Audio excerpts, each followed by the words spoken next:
Let us now explore the different aspects of this LaTeX editor. On the left hand side is the code editor, where we will be typing in the LaTeX commands and the document content. On the right hand side is the PDF viewer, where we will be seeing the output PDF document. Whenever we make changes to our .tex file, we need to hit recompile in order to see the updated PDF document. It is possible to do this recompiling on the fly by selecting autocompile on. We have other options too. Compile mode fast. When this is selected, images are not rendered in the output PDF, but a rectangular placeholder is generated. This makes the compilation faster and helps in quick prototyping. We will look into this option further when we are dealing with images.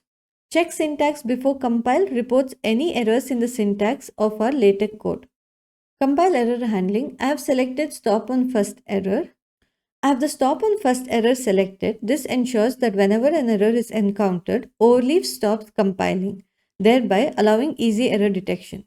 So go ahead and select this option. If compilation is taking too long, you can hit stop compilation, thereby forcing it to stop. Recompile from scratch will delete any auxiliary files and then recompile.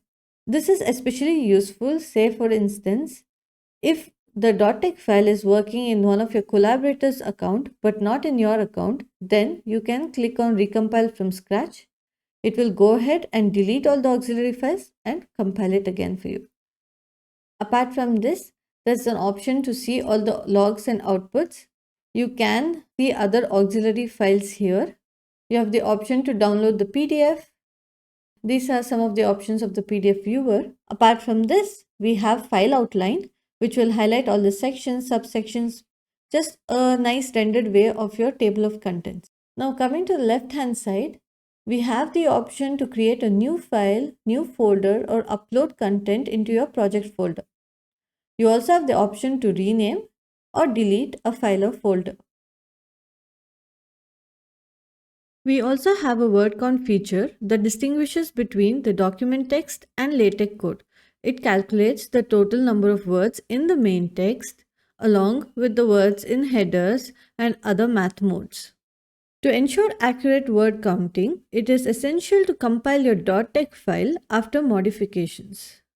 Coming to the compiler, PDF LaTeX is the default selection. As the name implies, it employs the PDF tex engine to process the .tex files. If necessary, you have the option to switch to one of the other LaTeX compilers available in the drop-down menu. The main document option is especially useful when creating large documents that span multiple .tex files. In such instances, you would specify the name of the .tex file that serves as the compiler's entry point. We will look into this more in the later videos. Spell check. We have English language selected. This is your custom dictionary. I would like to add the project name, my first project, to this dictionary. To do this, I'll just select the word, right click, then add to dictionary. Once my first project has been added to the dictionary, the red squiggly line disappears. Now, if I come back, click on edit, you can see my first project has been added to my dictionary. I also have the option to delete it by clicking on the delete button. Autocomplete is enabled. This helps with command suggestions and completions. For example, if I type in \sec, I receive a list of command suggestions based on the letters that I have typed in. Additionally, when I type in a command like \begin, say abstract, you see the \end abstract command was also added. So it completed this whole command environment. These are few of the advantages of keeping autocomplete turned on. It enhances our efficiency in writing .tex files. However, I recommend that beginners occasionally disable autocomplete to practice writing commands manually and gain a better understanding of LaTeX. Font size. This controls the editor's font size and not the font size of the output PDF document. So if I were to increase, say, from 12 to 14, the editor's font size increased. However, the output PDF is unaffected. You can go ahead and explore other available settings to customize your editor. Home button takes us back to our list of projects. Currently, we only have one project, which is the My First project. Clicking on My First project will take us back into the project that we were currently working on. This is our project name. By clicking on the rename button, we can rename the project here itself. We also have a review option. You can do a couple of things here. First thing is track changes. You can track the changes made by your collaborators and also accept or reject each change individually. This is a premium feature. You can try it for free. The second thing is adding comments. To do so, highlight this section and click Add Comment. To do, add abstract content and hit enter. There you have it, a comment has been added. This is especially useful when you have multiple collaborators and they would like to drop in their feedback or comments.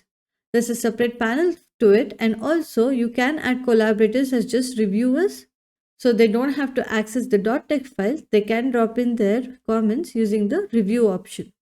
You can also reply to a comment or resolve. Once resolved, the comment is archived and you can still take a look at it, reopen or delete it. Clicking on the review option again gets rid of the comment panel. Alternatively, you can also just select the section and hit add comment up top. The share option lets you to invite collaborators who can edit or who can read only. Submit.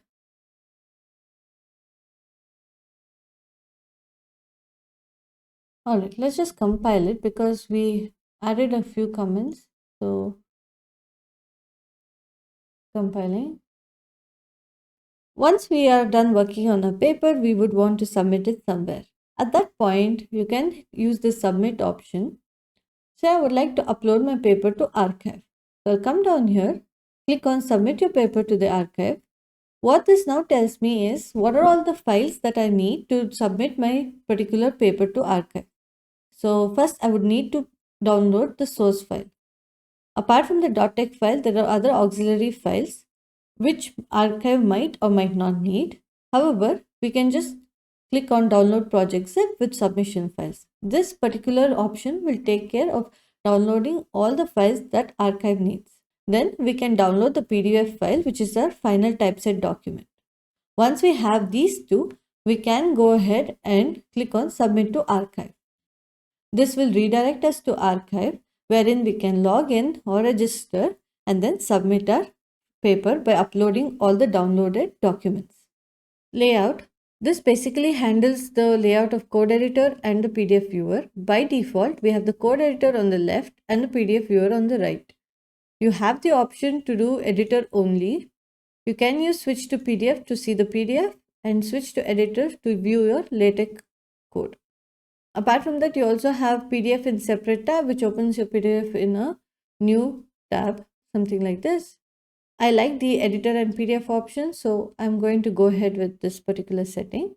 You can communicate with collaborators using the chat option. We have an option to use a visual editor, which gives a word-like feel to our .text files.